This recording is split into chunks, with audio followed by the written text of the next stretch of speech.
Did Jesus deny the teaching of the salvation of all when he said it would have been better if Judas had never been born? Christianity says Jesus will torment billions of people forever. That's a long time, and that's not them. Don't swallow their lies or their tiny Jesus. BiggestJesus.com. Yeah, size matters. No. The answer is no.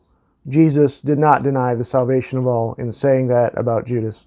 He secured the salvation of all through his death and resurrection. John 3:17. For God does not dispatch his Son into the world that he should be judging the world, but that the world may be saved through him. And the world was saved through him. Every single person. But let's get to the issue at hand. Those that oppose the salvation of all through the work of Christ and his death and resurrection say that no matter what a person goes through, because all will be saved in the end, whatever they go through, it will be worth it. So when Jesus said it would have been better that Judas had never been born, people wrongly assume that Jesus meant no matter what Judas went through, it wasn't worth it in the end, so the salvation of all cannot be true. But is that what Jesus said? No. Let's look at the passages where Jesus spoke about this, and we'll see a proper interpretation of these passages and a proper understanding. And I'm also going to show you that even these verses mistranslated do not prove anything. They do not disprove the salvation of all. So let's begin with a proper translation of these verses and passages at hand. From the Concordant Literal New Testament, Matthew 24:26. This is at the Last Supper where Jesus is speaking to all of his disciples. The Son of Mankind is indeed going away, according as it is written concerning him. Yet woe to that man through whom the Son of Mankind is being given up. Ideal were it for him if that man were not born. Now the him there that is capitalized, and that is Jesus. Ideal were it for Jesus if that man were not born. And we can see the same basic passage in Mark 14:21. It says the same thing. So what we're looking at is Jesus saying it would be ideal for him if that man were not born, speaking of Judas, the one that delivered him up to the Pharisees and eventually to death. Many other translations don't have the wording this way, and that's why many people say it would be better for Judas if he were not born. But I'll deal with that in just a minute. Let's focus on this proper translation from the Concordant Literal New Testament. Jesus said, ideal were it for him, Jesus, if that man were not born. So when Jesus is saying this from his perspective, his immediate perspective, he's thinking of the ideal situation. Now, we know from what Jesus said in the garden, he didn't want to go to the cross. That was not the ideal situation for him. And I'm going to read some passages here of what he was going through in the garden to show that this was his mindset. He was thinking about an ideal situation where he wouldn't have to go to the cross. He wouldn't have to suffer. So let's take a look and see what Jesus was actually going through at this extremely trying time in his life that none of us can relate to. And I hope that we never even come close to having to relate to this. We see in Matthew 26, 37 through 44, that tells us about his experience in the garden. And Matthew 26, 37, it says, Jesus begins to be sorrowful and depressed.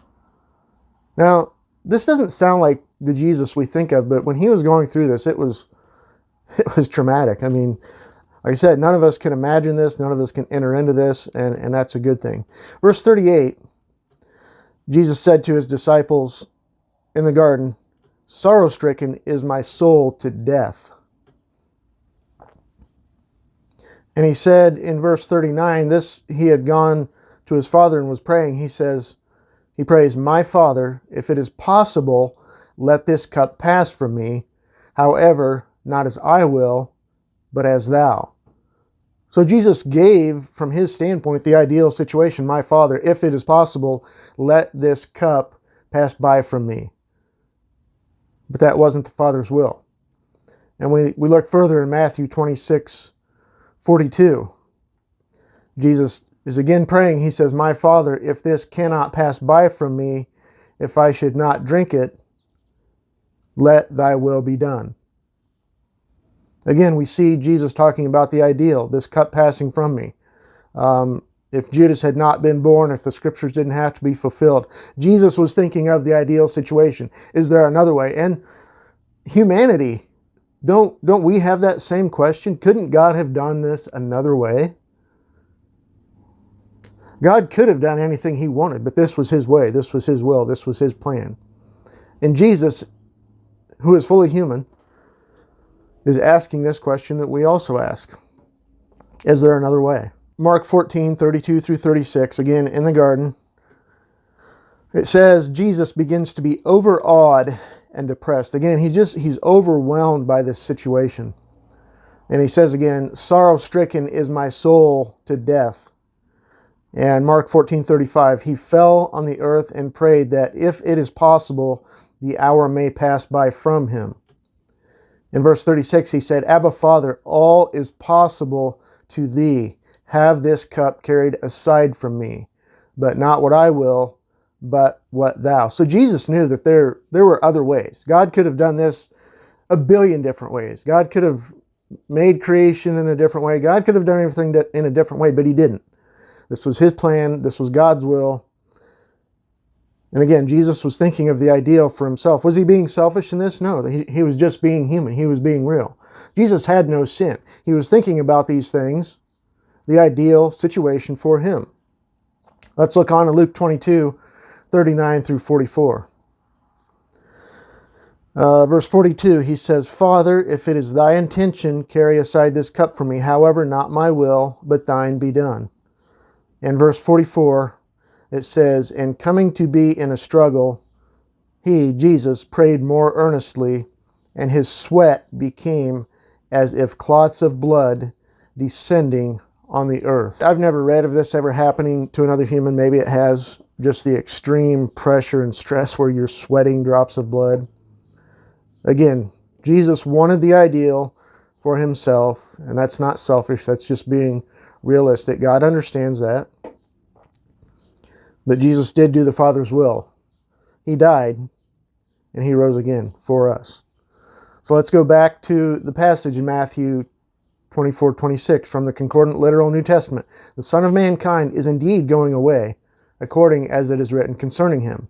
Yet woe to that man through whom the Son of Mankind is being given up. Ideal were it for him, Jesus, if that man were not born." Again, Jesus is talking about the ideal situation. If there was another way God could have done this, forget Judas, forget the scriptures being fulfilled. Is there another way? And that's exactly what we saw him struggling with and wrestling with his Father in the garden. We saw a proper translation of Matthew 26:24, and it makes complete sense. It lines up with the Greek wording in Matthew 26:24. But I'm even going to go along here with the mistranslation. And what through traditional Christianity says, again, is a verse that disproves the salvation of all. Let's look at Matthew 26:24 from the New American Standard Bible. It says, "The Son of Man is going away just as it is written about him. But woe to that man by whom the Son of Man is betrayed. It would have been good for that man if he had not been born." So this mistranslation leads us to think, by the wording, that it would have been good for Judas if he had not been born. Okay, so let's just play along with that. I'll play along with that. That doesn't do any damage to the truth of the salvation of all. And I'll tell you why. Because it all hinges on the word born. Where can we get another example of somebody in the scriptures who wished they had never been born? Job. After all of the horrific and horrible events that piled on him in Job 1 and 2. So let's look and see what Job said about this not being born. Job 2:13. This is after everything had happened. He was sitting there and his friends show up. well, his friends. It says they sat with him on the earth 7 days and 7 nights, and there was no one speaking a word to him. For they saw that his pain was very great. So Job had tremendous pain from what had just happened. He lost 10 children. All of his possessions were wiped out. His wife was even telling him to scorn God and die. So his wife wasn't even on his side. He just got the shit kicked out of him. Now let's look at what Job says. Well, first let's look at what Job understood about God. Job knew that his relief would come from all the things in this life. Job 14:14, he says, "If a master dies, shall he live again? All the days of my enlistment, I shall wait until my relief comes." Now, the word enlistment there means army, war, warfare. So Job knew that this life was a war. Every day in this life is a war. Jesus said every day has enough evil of its own, enough things that go negatively wrong in our life that beat us up every day. And Job knew this even before Jesus said this. He said relief is coming. So Job had the long-term view. He understood these things. And we can even see this in Job 19:25 through 27. Job said, "Yet as for me, I know my Redeemer is living. And after this he shall arise on the soil. And behind my skin I will stand erect. And from my flesh I shall perceive Eloah," which was another word for God, "whom I shall perceive for myself, and my own eyes will see, and not an alien." So Job knew that he was going to be face to face with God. He knew that there was going to come relief from this life. But in the immediate pressure and stress of everything that Job was going for, all of chapter 3 tells us that he wished that he had never been born. But here's the key to this whole idea of him wishing he had never been born. Jesus, even in a false translation, saying it would have been better for Judas if he would have never been born. We have to make a distinction between conception and birth. And that's exactly what Job does. I encourage you to read Job chapter 3. You'll see that's what he's talking about. And that's what Jesus was talking about. In Job 3, it said Job, in verse 1, it says Job maledicted his day. In other words, he slighted his day. In a sense, he cursed his day. Which day is that he's talking about? In verse 2 and 3, it says, "Thus Job asserted, saying, May the day perish in which I was born." Again, he's talking about the birth, not the conception, the birth.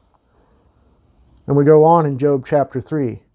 He's talking about that day and that night also of that day that he was born. He says in verse 6, "That night may gloom take hold of it. May it not be one of the days of the year. In the numbering of the months may it not enter." And he went on in verse 10, he says, "For it did not close, that day did not close the doors of my mother's belly, or conceal misery from my eyes." Verse 11, "Why did I not die from the womb? From the belly come forth and breathe my last." Verse 12, "For what reason did two knees anticipate me?" Verse 13, "For now I would lie and be quiet. I would sleep. Then there would be rest for me." And finally, let's look on at verse 16. "Why was I not like a buried stillborn child, like babes who have not seen light?" And finally, in verse 26, Job said, "I have no ease and am not quiet. I have no rest, and disturbance keeps coming." This life is tough. Job knew it. Job had gotten the 1, 2, 3 knockout punch, except he didn't die. He would have rather been dead. But if we look back at all these things where he's talking about he wished he had never been born, he's not talking about not being conceived. Because in verse 11 he says, "Why did I not die from the womb? From the belly come forth and breathe my last." In verse 13, "For now I would lie and be quiet. I would sleep, then there would be rest for me." Now he's talking about death. He's talking about, obviously he was alive in his mother's womb, but he says, "I wish I would have died then and not been born." This is the key to understanding Judas. It's not about that he wasn't conceived. It's about if he would have never been born. Obviously, if nobody would have been born that was conceived, we would not suffer in this life, experience the daily evils, and with Judas, all the things that came with that in his life, the possible judgment that's coming towards him. That's up to God to judge him however he deems fit. But the point is, we have to distinguish between conception and birth, just like Job did here. Job didn't say, "I wish I never existed." He just said, "I wish I would have never been born. Because if I would have died in my mother's womb, I'd be at rest. Why was I not like a buried stillborn child?" Verse 16. Verse 13 again, "For now I would lie and be quiet. I would sleep. Then there would be rest for me." But even for those that die before their birth, there will be resurrection. All who die in Adam will be vivified in Christ. 1 Corinthians 15:22. So whether Job died before he was born or after, he knew that he would see God face to face. So if we look at the example of Judas, again, going back to the mistranslation of the New American Standard Bible, it would have been good for that man, Judas, if he had not been born. This is just talking about his birth. It has nothing to do with his conception. Now, this word born here is used in the scriptures both of conception from the father and also being born from the mother. And we can see examples of that. The same Greek construction of this word in Matthew 1:16 says, "Now Jacob begets Joseph, the husband of Mary, of whom was born Jesus, who is termed Christ." So this is talking about Jesus' birth, not his conception, although there are scriptures that talk about that. This is talking about his birth, when he came out of Mary. And in John 16:21, this is the same Greek construct as in the Judas verse. "A woman, whenever she may be bringing forth, is having sorrow, seeing that her hour came. Yet whenever she should be bearing the little child, no longer is she remembering the affliction because of the joy that a human being was born into the world." Again, we're talking about birth. We're not talking about existence, because we believe that existence begins at conception. If not, then those millions and billions of children who have been aborted, who were stillborn, will not be resurrected. They die because they were in Adam. Romans 5:12 says that death passed into all mankind. And that's true. We can see that even with babies that don't come out of the womb. They don't even sin. They die, because that's what passed on to all mankind, death. Now, all eventually who are born will eventually sin because they are mortal and death has passed on to them. But we can see that death is the result of Adam's sin. So the idea that it's better if Judas had not been born, that does not diminish the salvation of all one bit.